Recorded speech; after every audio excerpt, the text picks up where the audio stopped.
Gran Turismo. What can I say about this? Maybe it's one of the most important franchises, not only to the PlayStation, but the racing genre as a whole, when it came out in late 1997. The game didn't start out with a high-grade racing machine, and you gotta macro-manage all the seemingly useless stats, but starts slow with a basic used car, upgrade, and race to build up your garage of some wacky and diverse vehicles. Mostly from Japan. When the PS2 arrived, Gran Turismo 3 was my first game on the console, and that was a bundle pack where it had that rare red cover that was mainly Japanese exclusive. That then is my first Gran Turismo. The graphics blew my mind, and I always had this ritual before getting to the gameplay, and I just browsed the dealership, looking at all the cars available. I still do this, and shut up, you would have done that too. When Gran Turismo 4 came out, it was considered a masterpiece for the most part. For starters, there's over 700 cars, around 50 tracks, a banger soundtrack, and a money glitch where you can win an RSC rally car to sell that for 250,000 credits. Keep this in mind, this was on the PS2. By then, it does get repetitive and predictable after a while, so some mad lads decided to mod the hell out of GT4 and give it a new title. Gran Turismo 4 Spec-II. GT4 S2 is a game changer since this mod had some new additions and fixes. For starters, you can finally see the Esso and Exxon sponsored cars in the same dealership. You got some Korean exclusive Hyundais and Lexuses are included. More colors on certain cars like the blue-white striped Viper, a stripeless Ford GT, enhanced engine sounds for over half the game's cars, and other bells and whistles. Oh, and you're able to sell the priceless cars. There's some new events, and they decided to nerf that 1,000 miles event because that's a glorified endurance playlist, and the prize you'll get is a piece of shit box. That's it, and now labeled the Grand Tour. One last feature is the focus of today's feature-length video. It has the randomizer option, which back then I did went through the entire thing, twice. I was originally going to make a video on my previous run. I decided to scrap the whole thing and start again on Spec-II mode because that was recently released. Trust me, it's going to get interesting. So good question. Can I beat Gran Turismo 4 Spec-II with only prize cars? That depends whether or not I get a good seed. So the original win stipulation is to beat both beginner and pro leagues and end it off with the GT World Championship like it was meant to be. Now we're also going to cover the Extreme League because GTWC is in there. I will exclude Formula GT because it's an endurance playlist. Special condition events, driving missions, nation, manufacturer, endurance races, and the new event synthesizer are all optional, but we'll use them for a chance to obtain certain cars, or not. Before we begin, we gotta go through some ground rules. So number 1, prize cars only. You play with what you got. There's a chance that the run may go kaput if you can't obtain a certain vehicle. The cash is only used for GZ Auto and tune shops. Number 2, no cash grinding. So okay, to be specific, don't repeat championships or rally events for prize cars and cash. Only sell the cars for vital tuning parts. Number 3, add a shitbox counter. To define shitbox, it's a slow car that's useless in most racing events, even after certain manufacturer ones. So this means that the Mercedes motor wagons, the majority of the ones shown in the historic used car dealerships, the Alfa Romeo Giulia, and Subaru 360s are prime examples. Number 4, no external benefits. This means you can't obtain bonuses outside of GT mode, like having a GT3 or GT4 prologue save game to have a head start with both B and A licenses done plus 100k credits to boot. We start at square one with 10,000 credits to our name. One thing I will do is start the game and type in Rabbit. Mace and Type Rabbits are my previous names from the other runs. Not sure if the prize car seeds are different if I input them in Spec-II, but better safe than sorry. Oh, by the way, subscribe to Type Rabbit for some Lost Legends content. I have covered an episode on the original Gran Turismo a couple years back, and I will cover Gran Turismo 2 on Lost Legends Season 2, so stay tuned for that one.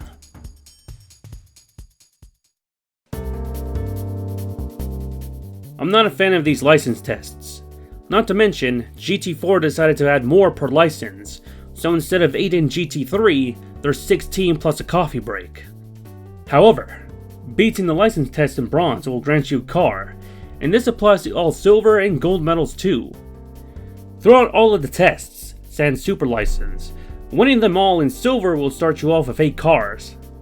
So yeah, I have to deal with the infamous A13, the pace car, gold IA15, and all that stuff. But you've already seen everyone else do that, so I'll spare you and my hard drive the excessive footage. Anyways, in case you're wondering on my previous run, here's my set from obtaining all silvers from B to IA8 licenses. I barely used that Celica for most of my races. Now, I was going to do the same route like the previous runs, but this time I also added the super license to complete the set because it's mandatory. Here's my pack.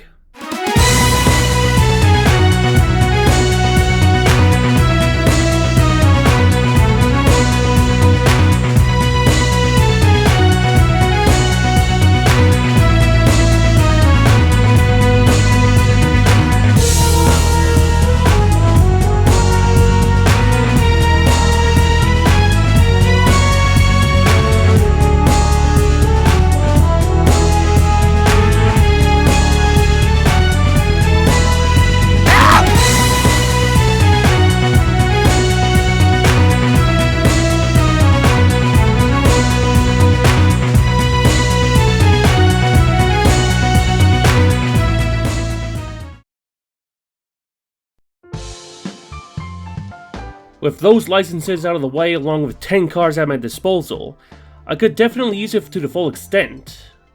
Well, most of them. If I were to give you a minimal list of cars to actually win the game, then it's this. 1 car for each drivetrain except RR. 1 of both NA and turbo cars, a K car under 3400mm length, a convertible, a 4-cylinder car, a 6-cylinder car, a V8 or powerful engine, boxer engine, any truck, which will be a run killer if I don't have it, a wagon car, a pre-1970 car, a tuner, 1 with 500 horsepower, a racing machine under 296 horsepower, a production car that's worth 100,000 credits in value, and a homologation vehicle. Basically, you have to drive a more diverse set of cars that isn't, quote, the meta. Then again, this is a randomizer run, so expect snags here and there. Now for this bit of the run, I'm using an Xbox gamepad. I mained this thing for years, and during recording I ordered a mid-tier racing wheel. Not too cheap, not utterly expensive, but a simple wheel and pedal set for me to use. I may have to mess around with the setup for the time being. However, since I have an FF, FR, 4-wheel drive, MR, racing machine, a tuner, cars with an L4, L6, V8 and boxer, both NA and turbo, a car with over 500 horsepower, a compact that's under 3400mm, and 2 that's made before 1970, I guess I got my work cut out for me. Since half of my garage is of racing type, I decided to hold back and not use them for the time being. I think most GT players will start their GT-ness with Sunday Cup. Not in this run, lol. I'm gonna hop in my orange creamsicle Camaro, get an oil change, and spend most of my starter cash on upgrades to begin this Nerf 1000 miles event. Now this event starts off with 5 laps around Paris, 4 laps in Monaco, 3 laps in Le Mans, and 1 lap around Green Heck. And I'm doing this in a Camaro with default road tires. In Paris, I was getting used to the new default tires. Not exactly a good set, and not to mention, it's not grippy. When I came to the event, I was expecting the dreaded AC Cobra, but fortunately I got the Mercedes 300 SL. I accidentally left the transmission on auto instead of manual. That and got the music on. Race 2 proves that the Camaro isn't ideal in tight corners, but makes up for it in speed, because muscle car. For giggles, I decided to keep it at second gear to see if the Mercedes can keep up. Answer is probably not. Race 3 I said screw it because second gear on the long back straight in the Sarth isn't ideal. Simply I let loose and let you hear the sounds of what modders did to improve it.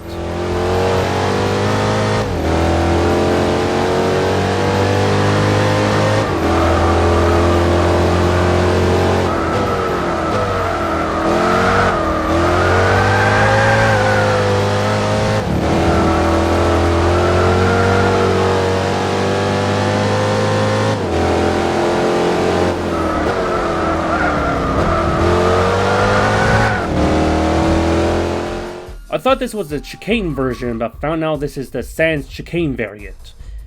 I was worried a little when I realized this thing has a max speed of 134 miles an hour in 4 gears, while the Mercedes was 7 seconds ahead of me. Then eventually I got ahead. The final race is simple. 1 lap around the ring, not 25 in the original version.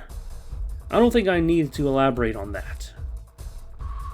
Out of curiosity, I want to know the prize car you'll get after winning this, and consensus states it's a Jensen Interceptor. A classic car, but handles like a school bus. It's actually a more fitting prize than a Giulia from a glorified endurance playlist. In my randomizer run, it's the Golf 4 R32, which might come in handy. I could use this in the 4-wheel drive challenge, one of the German events, and of course, there's a Golf-centric one. Now with the cool 135k, I could use this mainly for upgrades. Next, Sunday Cup is practically the first event anyone participated in when they got their first car. It's normally a free-for-all as you don't have any restrictions.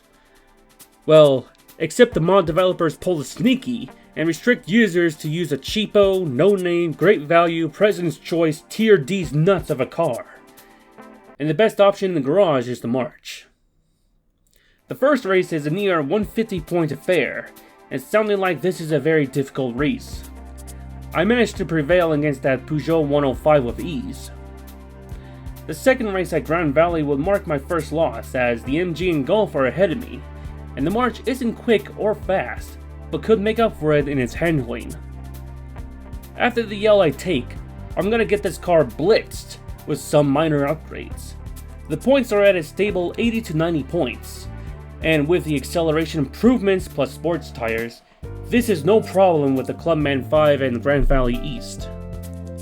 And I won a Beamer. Not the prettiest one, but a Beamer nonetheless. Next is the L4 Shootout, and I want to try this new event, and web out the Datsun because I don't know if I'm going to use this one again. Let's say that this is a breeze. Trial Mountain is easy. Suzuka is a cakewalk, and the Madman actually used Suzuka West in this one. For those who don't know, Suzuka West is the only course that's never been used in any GT event besides exhibition ones. It's also the only non-rally track to not have a pit lane. My winnings here is just an IKEA machine. Since I already had the S license, a car capable of high speeds, and access to extreme events, why not like the wind? Sadly, the event is only 5 laps long, apart from 20 in GT3, but all my opponents are top grade racing machines that isn't an F1. Oh, by the way, that Camaro is going to get smoked, just like GTWC.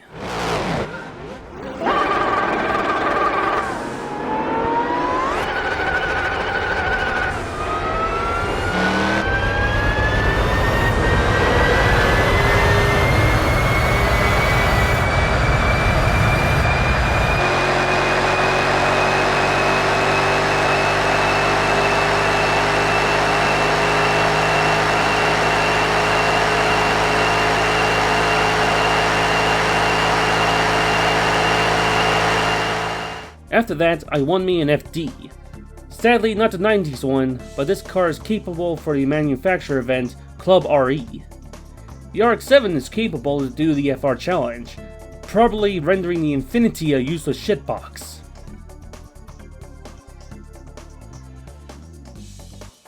Next is the driving missions. People do love these driving missions, but we've been reminded that these have some nasty difficulty spikes.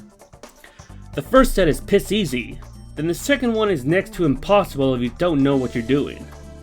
In the final game, there was going to be 40 events, but cut out the chase battles portion, like they do to time constraints. Spec-II finally brings them to life, but I'm not going to do them, just like the first 10. Suddenly, winning the first 5 events grants me a prize. A Mercedes isn't that bad, but I don't think I have any use for it. Suddenly, the other half didn't give me a prize car. Pity.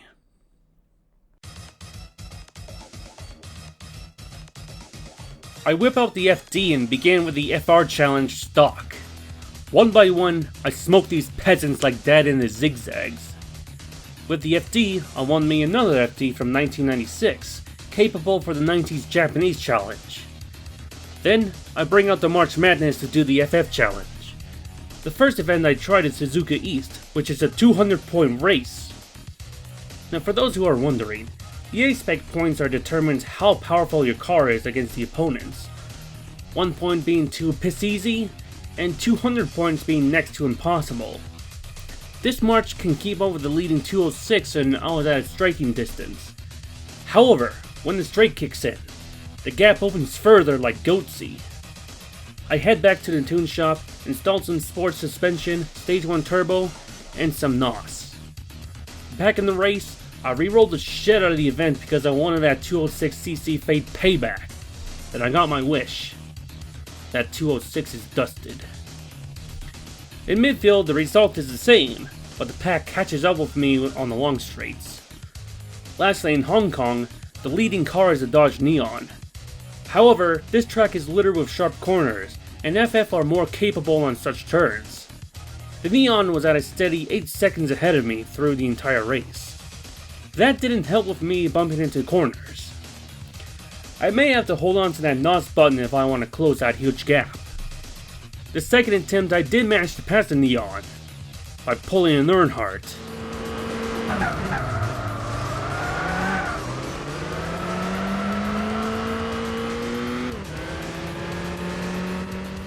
End result wins me a Skyline R34. For the Mr. 4-wheel drive, I bring out the R32 Golf, and Spec-II has a handy feature that allows you to access the garage before entering events. So how did my stock Rabbit performed?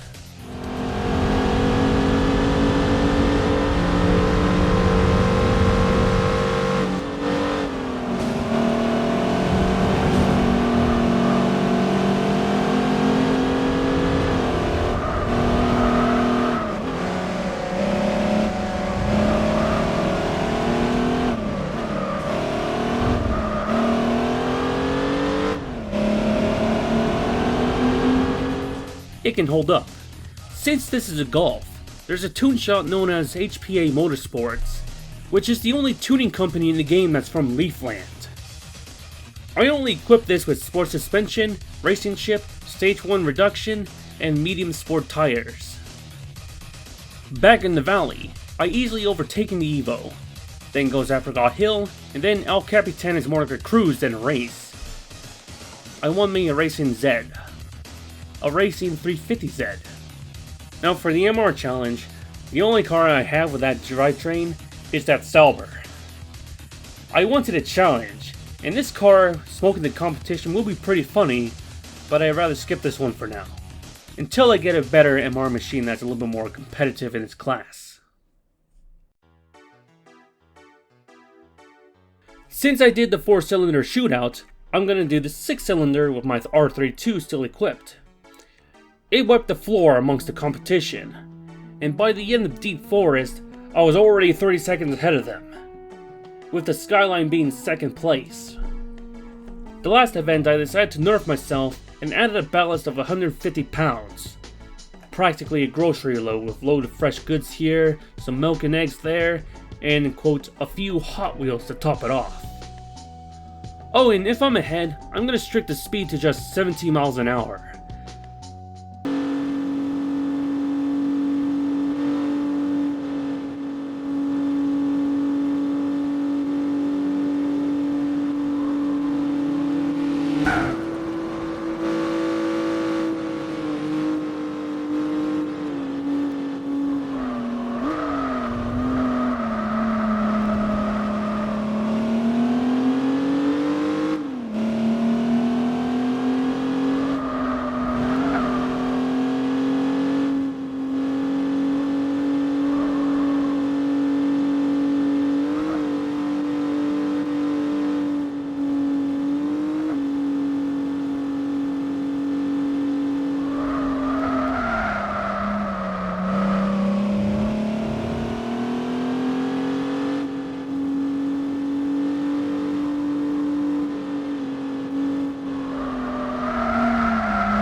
I didn't say anything about getting butt bumped.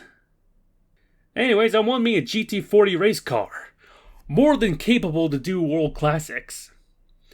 Hell, this thing can demolish most events in GT2. So why am I not surprised?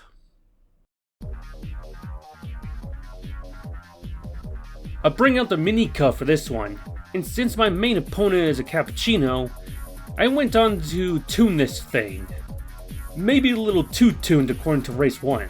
So I turned on my meme inhibitors and used gear 3 and only gear 3 for the entire cup. The K cars got clowned upon.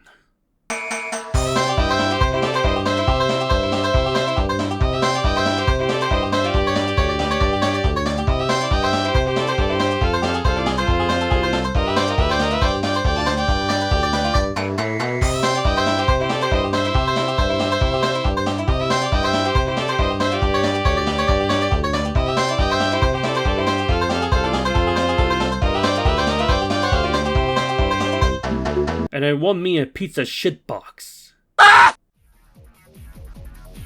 I went on to do the Japanese Compact Cup where I face off some capable opponents.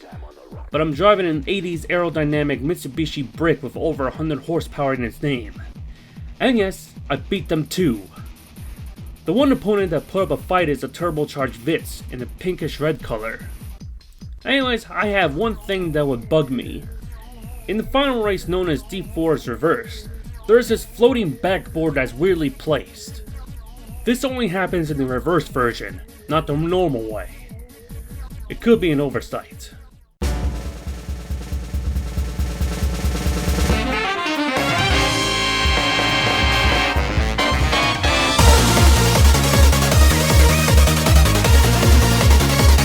Memes aside, the Spitfire isn't particularly handy in most races compared to my garage, but it can compete in 2 events. The British Lightweights, because it's a UK car under 1,000 kilograms, and the Spitfire Cup. I immediately equipped the Spitfire to do the British Lightweights first. Then, I realized the odds are stacked against me. And so I did the manufacturer event instead. Race 1 is relatively easy enough, but this will be the last race with the gamepad for now. That's because I got my racing wheel in the mail. Yeah, the PXN V900 wheel isn't pretty to look at, but I'm not that dedicated to the arts. I just needed a wheel and pedals. Playing Autumn Ring Mini is a learning experience since I need to get comfortable with the wheel in this space. Yeah, I didn't get the one with the shifter, but then again my desk is crowded. You may notice that I have a wheel indicator on screen. That's intentional because the wheel I got seems to offset slightly to the left like I'm playing Desert Bus. Guessing this is a bug or the fact I plugged it in during emulation. Well, until I found out you can fix this by rotating the wheel all the way clockwise and counterclockwise to make it stable.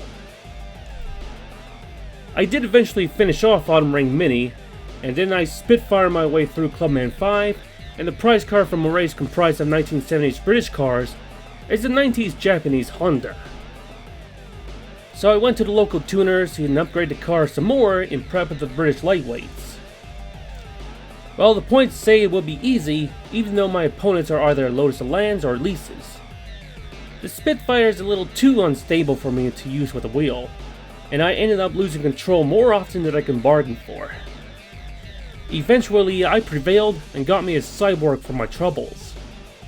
Funnily enough, this is short enough to compete in the World Compacts, which involved cars that are under 4,000mm in length. It also had its own championship, which I will attend to. Using the Mirage Cyborg, I installed some light upgrades. A racing exhaust, racing chip, racing flywheel, sport suspension, and sport medium tires would do the trick. It's a pretty short championship too. The grid is nothing but the 78 model, except the fellow red Cyborg. I think I can handle 134 points? Damn, these Mirages don't fuck around. I lost to race 1, so I qualify in race 2 to increase my chances. Race 3 is more of the same, but in a smaller track. Well, guess what? I won dick fuck all. I'm not gonna take this lightly, so I did Sabuka again with the turbo and won the thing. Still nothing. Continuing with the Cyborg, I went on to do the World Compacts Cup race, where my usual suspects are either Ford Kas, Mini Coopers, Peugeots, and worst of all is a Clio V6. Again, as luck would have it, I think the Cyborg is powerful. You see this gameplay here isn't exactly good, but I barely used the wheel and most of that is me playing San Francisco Rush The Rock Alcatraz Edition at an arcade. Most of the championship isn't eventful, except the start of the final race where that asshole Fiat just dumped me in the sand. The prick. The majority of the race is a battle to the top.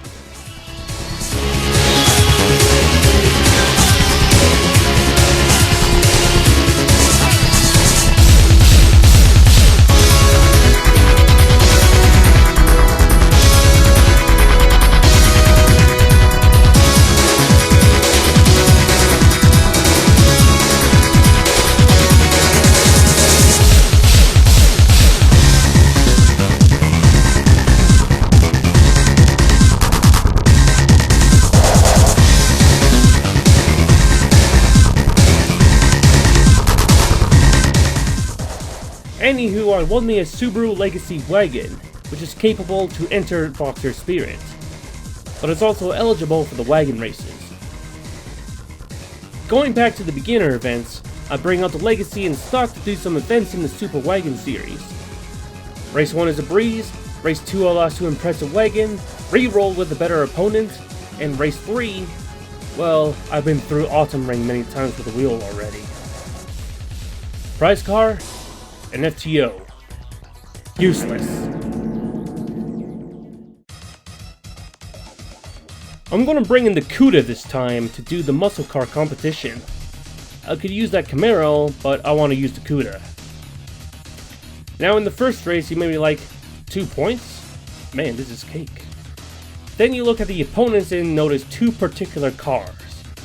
The Shelby Cobra and the Buick Special. I backed out and re-rolled because I ain't facing no Cobra, but that Special is ungodly. It has the speed and acceleration to back it up, despite being an Irish Springs color palette road boat. I had to re-roll a lot of times just to try not to have that bastard on the grid. New York I lost to the Special a few times, and this is after I tuned the beast with some decent upgrades and a supercharger to boot. Oh, and let me show you the new supercharger sound.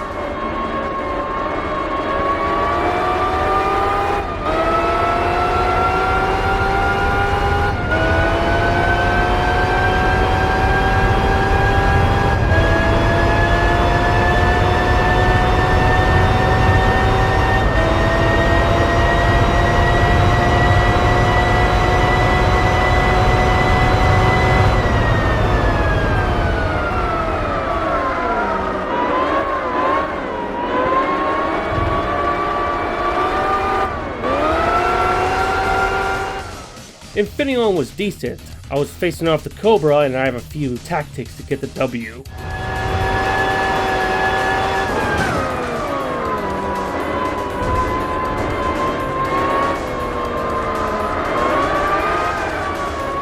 Lastly, Seattle is a tight course and the Cobra is in there too. The CUDA can reach that Roadster, but the CUDA's flaw is the wheel spin. Then again, the CUDA had no problem beating the Cobra. Beating an American event grants me a spoon. The CUDA is a capable vehicle at the moment. In the next set of events is Stars and Stripes, facing off the then modern cars like the Viper, Corvette, and the Mustang SVT Cobra R. I don't think these cars are a match for a supercharged black on violet Barracuda. The first race in Laguna didn't fare so well, so I max tuned the CUDA, then it's smooth sailing. Then in Seattle I noticed a flaw when it comes to overriding driving aids. In Laguna I turn on TCS and ASM in the settings, but in the next races those are turned off, so I have to do them manually. Anyways, the other sports cars are no match, especially the Shelby there. Winning that gives me a Peugeot 905, a powerful piece of kit, but don't know what to use for it since I have Sauber, where it's hella useful in many events. and could sell this Frenchie for $500,000. Still, I'm looking for a capable MR car that isn't going to be a breeze. By this point, yeah, I'm a stubborn bastard since I'm not using these racing machines like the books on my shelf. I wanted some sort of challenge, you know. So here's my list on what machines I need to gather, which is a production MR car, a fucking truck, convertible, racing shitbox under 296 horsepower, production car worth over 100k credits, and a homologation machine. Now, I do have a racing machine for Clubman League, which is that Spoon Fit. I also have a Mercedes 300 SL, which is valued around 235k, but the competition I'm facing are much faster cars like the Ford GT, Aston Martins, Pagani Zondas, the Celine S7, and the Mercedes SLR McLaren. So, I could do some of the professional events that doesn't have a restriction, do Boxer Spear with the Legacy, both NA and Turbo races. If I didn't find that truck, then it's the rally events. I'm not touching Extreme League yet, and endurance races I needed 20% completion to access. I tried the Clubman Cup and League events with the Fit, but there's a snag. This minivan is kinda shit, even tuned. So I'm gonna use that Light RX-7. My tough opponent in these races are likely the Celica and the Ford RS200, homologation machines. Ladies and gentlemen, the certified shitbox. Next event is NA Sports with a GT40 race car, and I'm gonna skim through these events because it's more of the same and nothing noteworthy to say. Winning this gives me a damn Tigra. Useless. Then Turbo Sports for the Mine Skyline, stock. I got the Ford Focus RS, which is a homologation machine, acquired. Boxer Spear with the Legacy plus upgrades. I had one encounter with the Apex Predator known as the Yellowbird. Also in Deep Forest, a roof lost control and I just smashed right into it. I also went flying in a wagon. And I got me a Pikes Peak Quattro. Now what the hell am I going to do with this thing? It's a 4-wheel drive, massive as fuck, weighs a ton, and 500 horsepower to back it up. Also good value. The next events I delve into the special condition events with that shiny 905 to do some wet Tsukuba. I won a Frenchie, another useless FTO, and the Crossfire, which I could use in the one manufacturer event. Then I bring out the Bluebird and did the easy versions of the 3 tarmac rally tracks. So Italy gave me a Peugeot 406, useless. Capri gave me an R32, which is useful for that 80s Japanese car cup. And Paris shot me out a seat, useless. Then I whipped out the Impreza WRC and did the dirt rally races. It turns out that the mod makers removed these reverse variants of the tracks. Fair enough, saves me a lot of time. For Grand Canyon I got the Blitz R34, Swiss Alps I got a Land Evo, in Tahiti it's a useless Prelude. Lastly, for both Yosemite tracks, I got a Zonda LM and an NSX, which I can use in the MR challenge. To finish off the easy segment, I bring out the Datsun one more time to partake in the snow tracks. This means I had to do the ice arena, which is the worst one. Well, first off, I tried to do the ice arena with the Datsun with the wheel. Didn't perform so well, so I whip out the Impreza. Oh hey look, our first duplicate. Gonna sell that one. Then Shamanics. Then I won me in a Spirit Drink RX-7. I wildcard this one, but worthy of the JGTC 300 Cup. And in the next event, I decided to bring out the Calibra to do the German DTM Cup.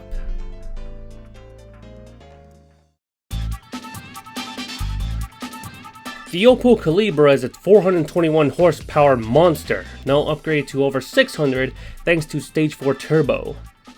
My opponents consist of an Alfa 155, Mercedes CLK 190E, and 2 Audis. Let's say I have to restart the first race a few times to readjust the settings. I also use save states. After finishing Paris by the skin of my teeth because of that Red Bull Audi, I soldier on. Midfield is okay, had a rough first lap. High speed ring is a breeze, no issues there. Then autumn ring is a challenging one, but managed to beat the Red Bull Audi by seconds. Lastly, the ring, the race of races. Nürburgring is king. And reminder, I'm using a wheel. Finishing that final race along with a ton of saves coming, I won me a Motorsport Elise. Not a useless shitbox because it can be used in the MR challenge, which I already have in NSX. And it has its own manufactured championship, known as the Elise Trophy. Also, I changed that disgusting lime to a dark green like God and my McDonald's Hot Wheels Elise intended. Despite the 200 horsepower and having motorsport in its name, this Elise still remains as a production car, and it cannot partake in the Clubman League. I whip out the cursed non-pop-up headlight NSX and relax to do some MR races. It handles pretty well, but I was reminded that I have no driving aids and have road tires. I got an RX-8 concept.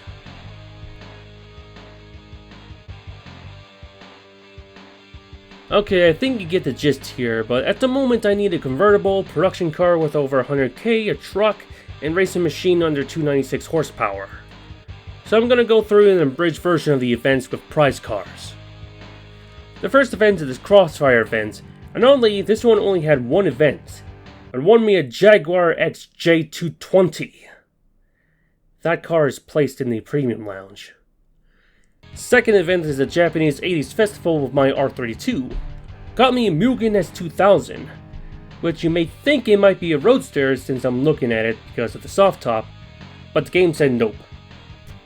Third event is the hot rod competition with the GT40, and this time I turned on driving aids. Wanted a Suzu shitbox. Next event is Schwarzwald A with the Beamer 330i, and I won me a Sneck. Not just any Sneck, but Sneck SRT10 Roadster. So whip out that Sneck immediately, and after some, quote, light tuning, I partake in the Forsaken race where my toughest opponents are the Speedster brothers, Opel and Vauxhall. I won an R8, which sucks. So I rolled out the Zonda LM in this one, where my competitors are performance cars like the Zonda. Gonna skip the process and talk about the ring because I don't have to do one lap, but two. Oh, come on! What the hell am I gonna use with this one? I bring in the Elan Evo for the homologation heroes, and the first race is proven difficult on stock settings. I could beat the 22B on El Capitan, but with some very light tuning consists of sport tires, flywheel, racing chip, sport intercooler, and stage 1 rate reduction. Then I looked at the tire restrictions and there's no road or sport tires only label like 70% of the events here. Let me show you the power of racing tires on this thing.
So in the following races, I nerfed myself because I was too far ahead of the 22B, it's not even funny. And thus I switched to sports medium tires and took out the intercooler to make it challenging. Against the pizza funk known as the Stratos. Then in Tsukuba, it took me a whopping 15 seconds ahead of the Evo 4. And that's when I nerfed it. Here we are, the meme card that could do the wheelie glitch that isn't the Escudo.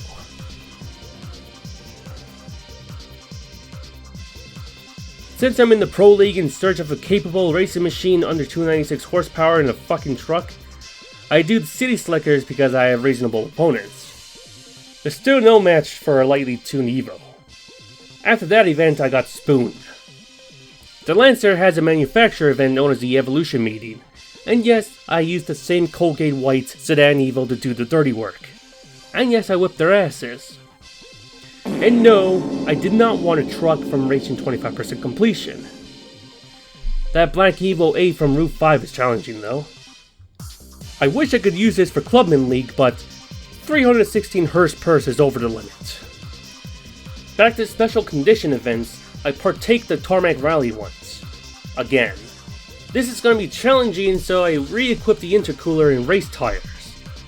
In Umbria, I won an Evo 2. In Capri, it's a Land Rover. And in George Paris, it's the meme itself but red. All useless.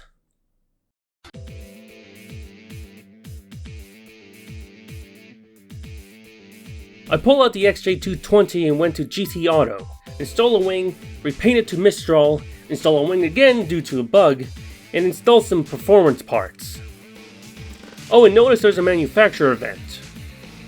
The Jaguar's handling and trash brakes will be a problem, so tune the aero, increase ride height, which is a weird bug that causes handling problems for some reason, and add a weight ballast to set it into the front. I also installed a brake controller and customized suspension because the Jag doesn't have any racing brakes. Surprise, surprise, I won neither a weak racing machine or a truck. Just a damn road boat. Now, I will partake in the Premium Sports Lounge against Aston Martins, Ford GTs, a Speed 12, etc. I'm gonna get destroyed.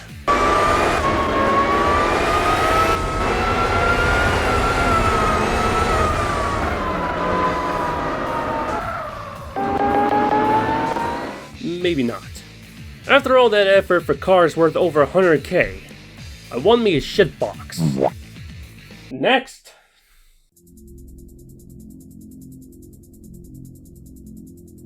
I moved on to the Euro events to do the British GT series since I still got my Jag equipped. These are literally a cakewalk, but that doesn't help when I highly tune this aerodynamic school bus. Oddly enough, the prize car for a British event is a rare appropriate British car. That tanks my frame rate.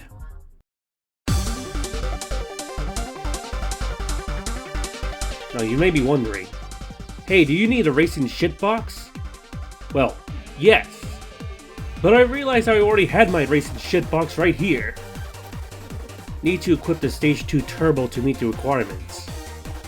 Unlike the Fit, which sucks, the Bluebird is a much capable machine. Even though the races are 83 points, that IS200 GT1 is a worthy adversary to the 510 Rally, like the Tune 8086 against the S2000. Race 1, Seattle, where the Datsun shines best is the handling game. But even though it struggles to climb hills, the NOS is there to help that. The IS200 may be good at long back straights, but despite the racing grade aero, it ain't enough to be more agile than the 510. Race 2, Laguna Seca, I whip out the not Deja Vu from the Victory Heat Rally OST because it's so damn good. The Lexus may blaze through ahead, but then again, handling prevails.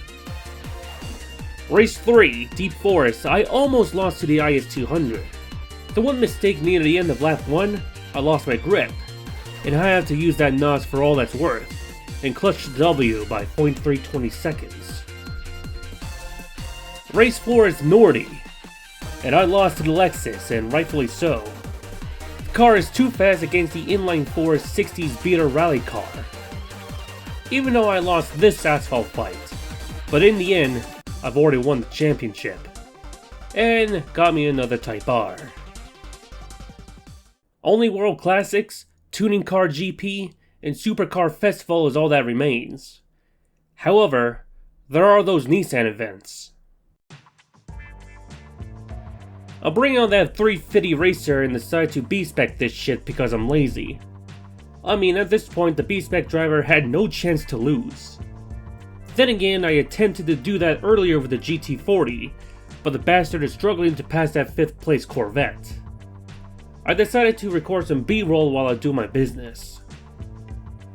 And yes, my prize car from a Nissan event is a Nissan. I dust off the March Sharp for one more event. Equip the thing with some extra upgrades like Stage 3 Turbo and Racing Medium tires. The Marchios won't know what hit him.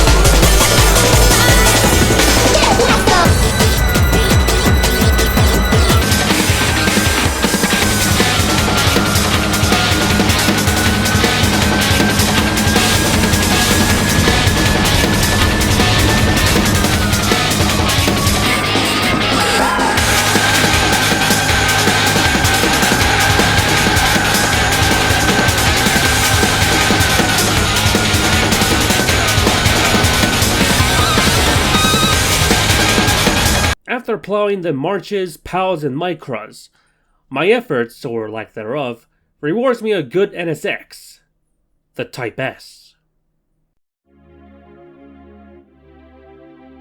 Next is the GTR event, and I bring out the Mines R34 for this one.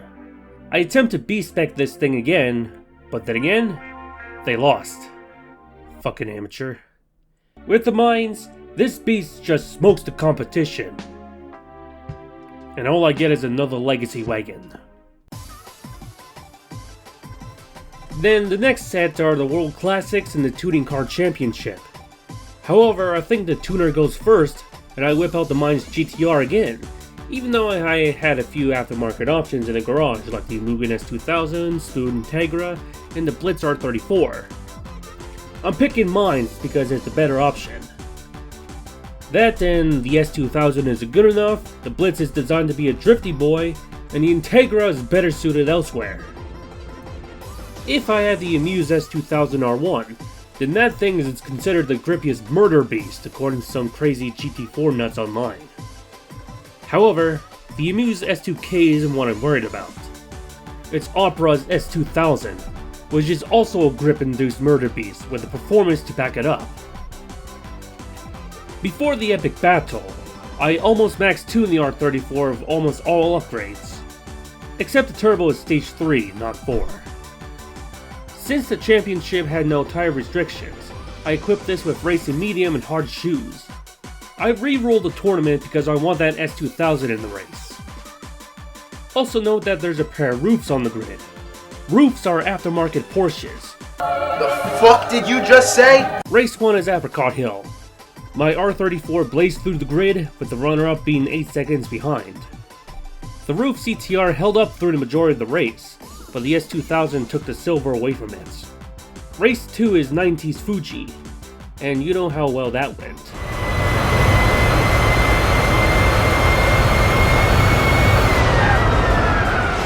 Race 3 in Tokyo, I took out the turbo and threw in a grocery low ballast to challenge myself. It was smooth because that S2 case was half a second on my ass in the last lap. Race 4, El Capitan Reverse. I almost bit the dust after losing control a few times, and the roof and S2K did keep up with me. The first bit I lose control sounds like karma biting my ass because I dumped that CTR early in the race. But the other two, that's on me. The final race is Cuba, and I dusted the grid like the overtuned March. Appropriately, the prize car is a tuner Celica. I have no use for this Toyota unless it's a Tacoma. To top off the Pro League is the World Classics, and I have the best option in the shape of a Ford GT40. By this point, I'm out for revenge against that Buick many events back. Oh, you know, the one car that's deceptively OP against a Max Tune Barracuda? Then I checked the quote typical opponents and noticed that this is the wrong list. Anyways, I re-rolled again and again until that Buick is on the grid. Now this is an asphalt fight. The championship is a 1v1 against a Buick. The other guys are there for the ride. Race 1 is Fuji without the chicanes. I decided to half-cock halfway through the first lap and demonstrate how OP this Buick is against my GT40. I lost to it by under 4 seconds. Race 2, I took the gloves off and say the GT40's handling is kinda trash. Oh, and I beat that Buick. The Nordy, I readjusted some settings to help mitigate the awful handling. Also, the Buick is in the front, which sucks. Time to use those save states, because this track lives up to its Green Hell moniker.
I clutched the finish after over 20 fuck-ups with NOS.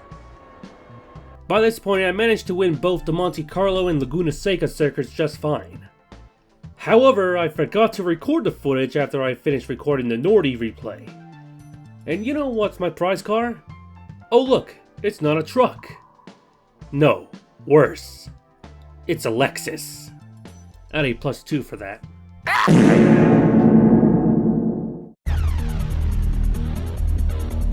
Now, to finish off my Pro League for real this time, is the Supercar Festival. Oddly, this event doesn't say anything about production cars only like in the base game. So I decided to exploit that and roll in the GT1 because I never used it in any of my GT playthroughs before.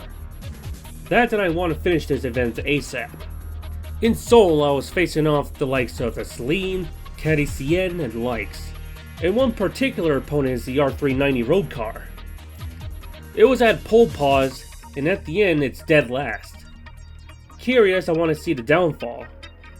Then I found out the car fell off by the second lap because its speed game is weak. Skip talking about the following events. What do I win? Neither of them are trucks. The NSX is the prize for completing the entire Pro League. So, what if I told you Gran Turismo 4 has cheats?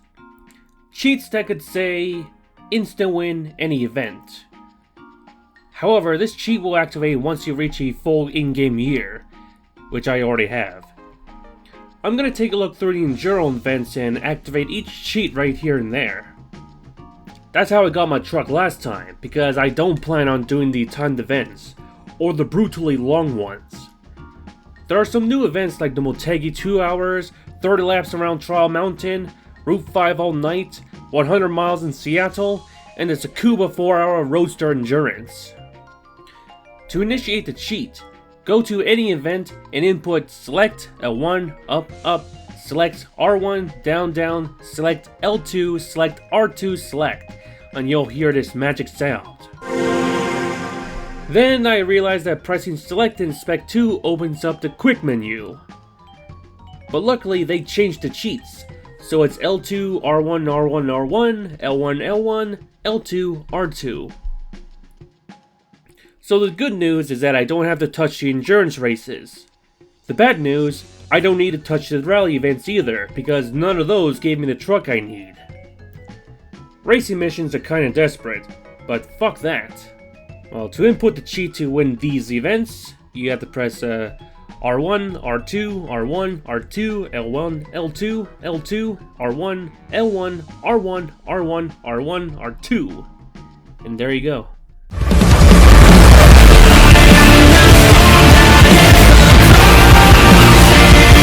By this point I would give up, but I realize I have certain manufacturer events that need to be done. Hopefully my truck among this forsaken pool is in here.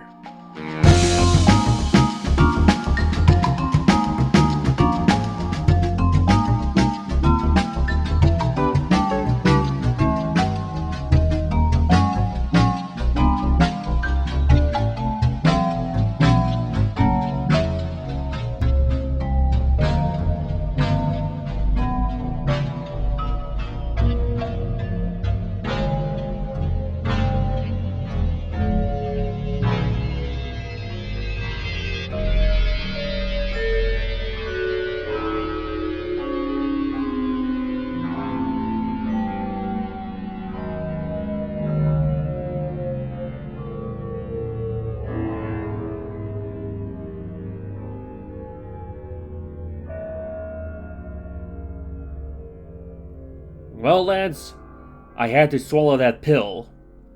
None of these manufacturer events have the truck I need, especially the Corvette I just recently won. I even peeked at the Nation once and still no truck. I could get that Mazda from Swiss Alps to do some certain events. And guess what? Nada! Well, I bet someone by this point already posted a comment and said, I could do GTWC without beating the previous events, and yes, I am aware of that. However, it comes to a conclusion that there's no truck in this seed. So it's time to buy this Daihatsu Midget 2 in shame and get this over with. Buy max tuning, and do the Midget 2 race to see what I get. Oh nice, another dupe.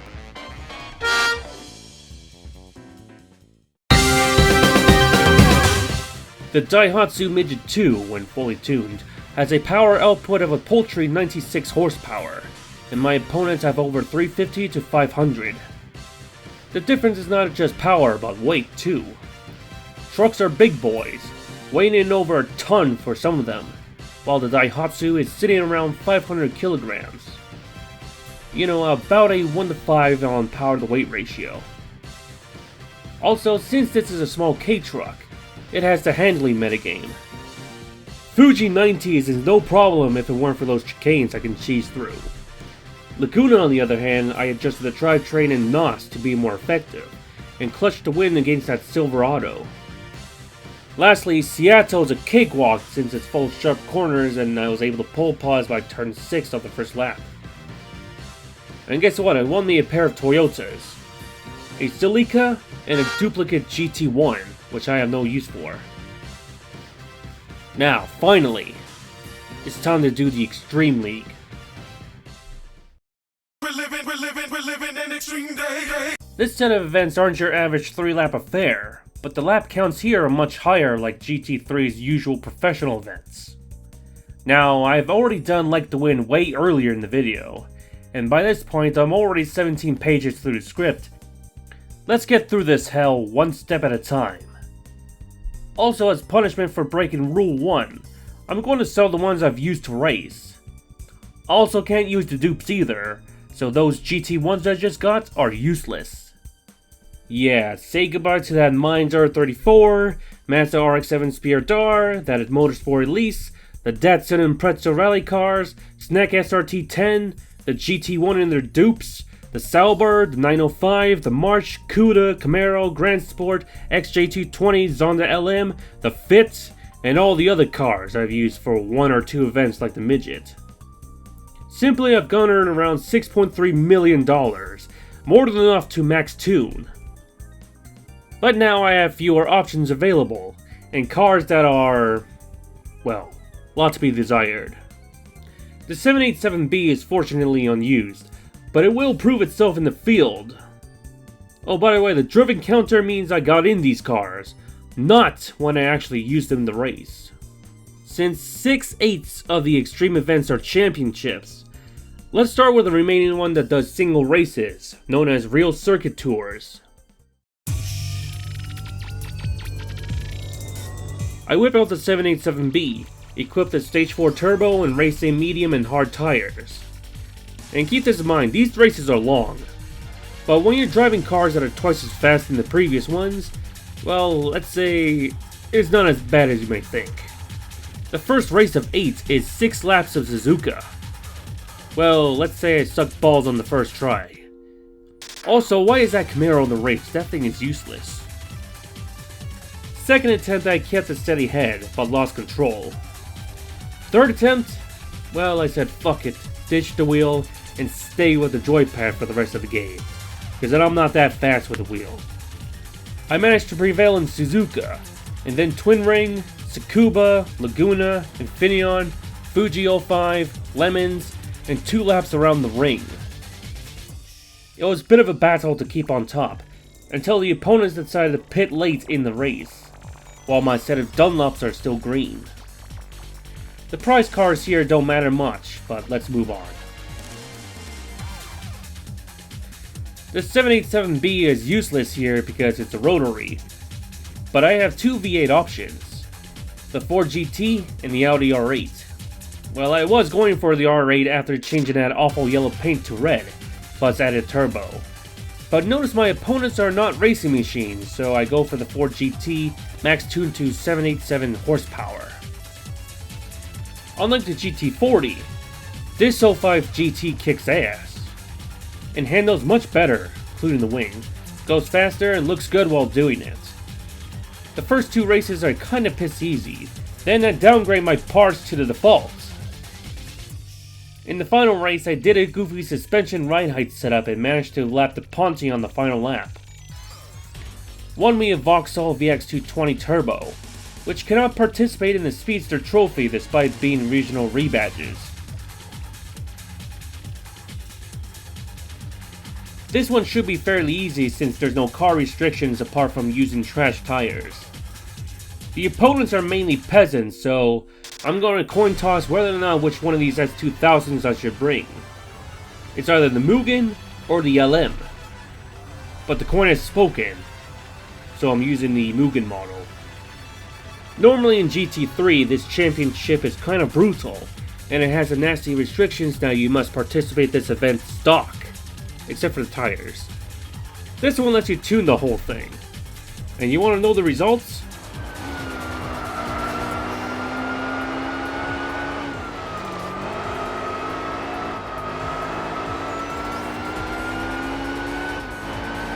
Yeah, this competition is broken. I mean, the fastest car that's not me is the stock S2000, then the Supra, and then the slowest is that 106. After Twin Ring, I nerfed myself in Seattle to factory settings, and added 100 pounds to the back. To add on top of that, I can only keep the transmission up to gear 3, which maxes my speed up to 97 miles an hour.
Even with those restrictions, I'm still 15 seconds ahead of the S2000, and the best lap being 1 minute and 54.5 seconds. Without that, my lap was only 3 seconds faster. The remaining races I keep the restrictions. In Infineon I didn't use any shortcuts, especially the hairpin cheese. And even then I managed to lap the Baguette hatchback at the last second of the race. And Tokyo is where it gets interesting because that track is made for speed, especially in the long back straights. I managed to squeeze out the win by having a better racing line than the runner-up. Same result goes for Fuji 05, but only in the long back straight. El Capitana just smoked the whole grid as usual, same for Suzuka. In the Nordi, the kitty gloves are off, so no Gear 3 restrictions, putting my tuning parts back in, and Sport Mediums. Oh, I was using Sport Hards this whole time. And I won me a Suzuki Lapin, and for completing the game 50%, I have the XR rally car, which I have no use for. The next event involves standard race cars. I could whip out the LMP and smoke them too, but I think I should bring in either the NSX or RX-7, just to be appropriate. I picked the RX-7, installed Stage 4 Turbo, and don't need to buy tires because this car is already pre-equipped with hards and mediums. The grid is full of LMs and the points here are 68, meaning that there's a legit challenge. The big threat here is that Zonda LM, which throughout most of the race we are neck on neck. In Tokyo, that Zonda's on my ass throughout the entire race, and he almost won too if I didn't use the NOS while slipstreaming.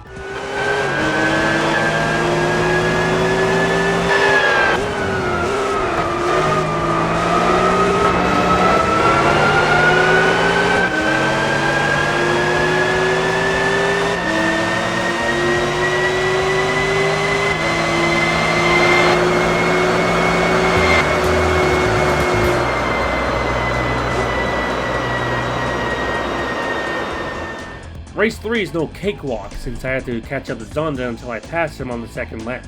Seoul is more to the same, except I caught up with my opponents halfway through. For Hong Kong, I decided to qualify because I know the grid will space out at the beginning of the race. I managed to stay ahead of the pack for the entire duration without touching that NOS. Next is the barely used test course, and this one's a high-speed battle of slipstream. Well, it could have been, when I didn't adjust the drivetrain. Yeah, that Ford GT took the W and that Zonda is in second place. Next is Lemons, and this is the non-chicane version. This time, I adjusted the drivetrain and added more power to that boost. Now, it's a battle of slipstream. For the first lap at least.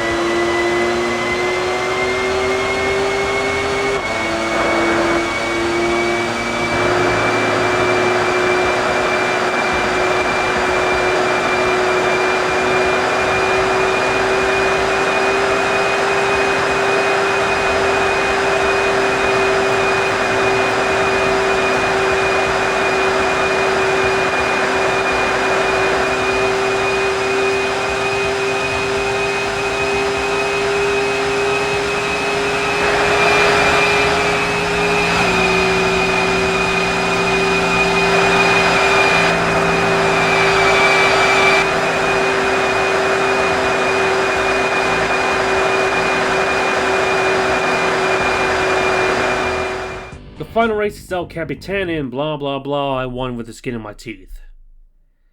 Winning this championship grants me another spoon. More so the S2000. GT All-Stars is the penultimate championship, which is the light version of our final one, but the lap count is much smaller. My opponents are 2 LMP machines and 3 useless ones. So in this event, I bring in the 1043 horsepower Audi R8. Race 1 I crushed the competition. Race 2 and 3 are the same. It's blazing fast. Race 4 I decided to B-spec the race. except the driver couldn't control it and got third. The test course, I won't make the same mistake again, so I adjusted the drivetrain that reaches max speed from 240 to 275 miles an hour. The next races are more of the same, but readjusted the drivetrain. The last two are the Sarth and Nordy. The Sarth was easy, and yes, I still cheesed the chicanes. The Nordy, on the other hand, I was getting there, but due to my back wheels becoming shit by the latter half of lap 2, I fell off. Hard enough for third place. Well, that doesn't matter when I already won the championship anyways. Won me an Evil 8, which I'll never use.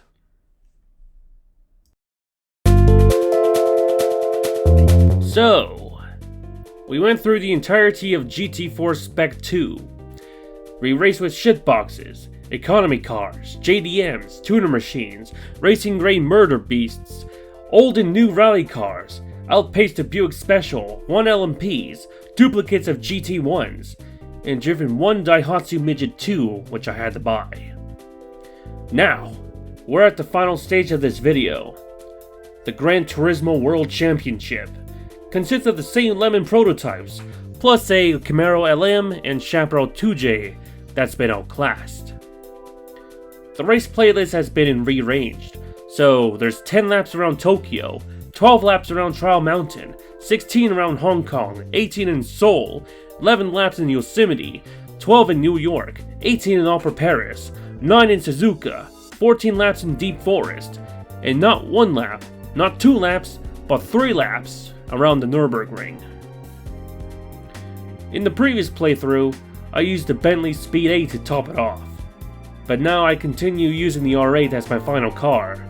Kept using the hard front and medium back tires, cracked my knuckles, and ready to race the championship to end all championships.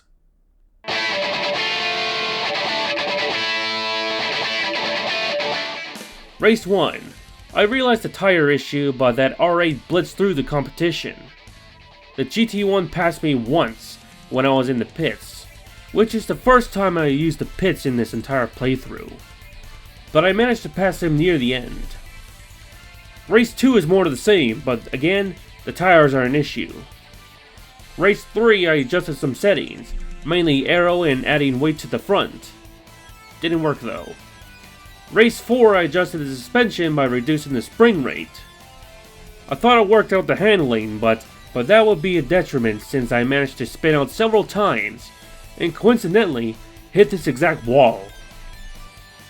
Race 5 I fixed the suspension, readjusted the aero, and set my rear tires to hard. This is the setup for the rest of the championship. Race 6 I was reminded how bad the R8's handling was when it comes down to sharp corners like these. And this is one of the only 3 races I didn't pit. Races 7 and 8 I was in a zen state. Turned my brain off while listening to Wang while racing. At this point, it became crystal clear that Woody Harrelson had absolutely no intention of engaging the Reddit audience in an authentic conversation, but instead circling every single answer back to the movie he was promoting. And Reddit wasn't fucking having it. This isn't The Tonight Show, and I'm not buying your bullshit. It was too bad you couldn't just open up to your fans with honest answers instead of peddling your latest movie. Oh well, I'll just assume some clueless PR person convinced you to do this, assuming this is even you. Moving on. Race 9 is the same, but it involves my favorite Wang video about the infamous Silent Hill wiki circumcision meltdown I watch on occasion. And from that point, he would go on to demand to know if one of these users had their son circumcised. Enjoyable area. Do not even try to tell me I don't care considering I have a son. And don't throw in the whole you're just female so you can't possibly understand. Yes, I am going there. Did you mutilate his genitals too? Simply giving birth to a male isn't enough perspective. There are many mothers who regret mutilating their boys' genitals. What the fuck, Alex? Really? Really? You've lost your fucking mind. Did you allow him to be mutilated, yes or no? Finally, the race to end all races. Now this is the part I would play Hybrid's finished symphony with some replay cuts, but keep this in mind that this is copyrighted material. Then again, you could look it up on YouTube, play that music simultaneously, and watch that.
Winning the final race, gained $500,000 and an Audi S4. This marks the end of the GT4 Spec-II randomized prize car run. In conclusion, yes, I can technically beat GT4 Spec-II if I just sold a few cars and head to the GTWC this way. But in my stipulation, not on this seed because of one truck. This is indeed a refreshing experience. I get to use cars I never touched before, use the steering wheel for the majority, challenges are quite fun, and this is indeed a worthy update to the base game that's 20 years old. Maybe once a year I could go back and play this again. But I have one more thing on the mind for this year, and focus shifts to the small show I was working on. Follow the White Rabbit, people. Lost Legends Season 2 is on the way. You know, to be honest, I'm kinda surprised that you made it this far.